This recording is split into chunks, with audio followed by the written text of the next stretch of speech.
3 things that you want to need when you are starting a new business, a new startup.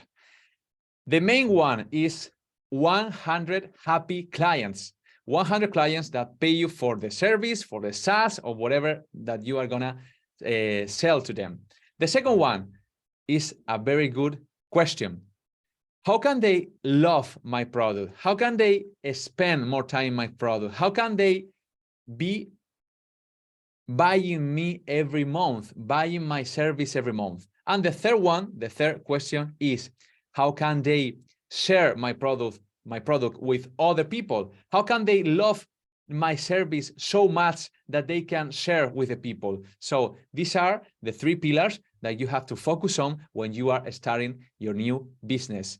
Give me a like and follow me for more. See you.